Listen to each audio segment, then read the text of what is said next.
Good morning. So I really enjoyed the readings this week, but I chose to respond on the Tomlinson chapter 6 about grading and assessment. I see this in my daughter who is 5, and she wanted to get on the 100 board at school. So we practiced, and she ended up figuring out using connect the dot activities would help her learn. So we got a book, and she practiced and practiced, and she went in last week and was able to count to 100, but came back home, and surprisingly she counted to 200. So it was a really neat way to see that she clearly understood her learning target. So with that in mind, I think about high school and how things are different for us, because I think the content can be abstract and very analytical. So in my classroom, I would conference with students every 3 weeks. We would talk about their grades, how their progress was doing. And I think it's important that teachers are objective in the grading.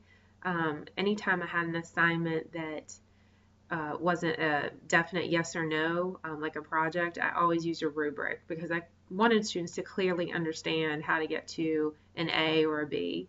I think teachers need to be very explicit in their KUDs, the know, understand, and be able to do.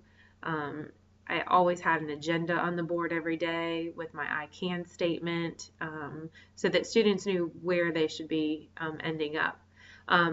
Also, I really enjoyed Tomlinson's point about not overgrading.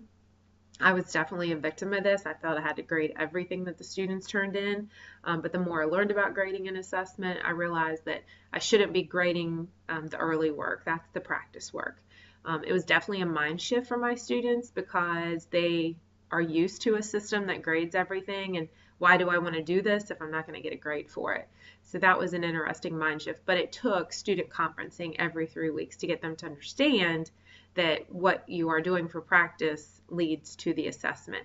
And it also had me change in how I gave assessment. So if I was using this formative assessment and their homework and their classwork and they weren't getting the concepts, why would I test them? I wanted to make sure that they were ready for an assessment. So it changed when I gave assessments. Also questioning, focusing on good questioning, that is definitely probably my weakest area, is asking good open-ended questions to really get students to show me what they know, and not just asking yes and no questions. Lastly, grade fog. This irritates me every day as an instructional coach because teachers want to use participation and they want to take off points for being late. And of course, I understand, we want to get students ready for the real world, but we have PBIS and we have other initiatives that we use to address behavior. And turning things late as a behavior. It's not based on content. So I have a real problem with teachers that put things in the grades that aren't content related. So anyway, thanks guys. Have a great day.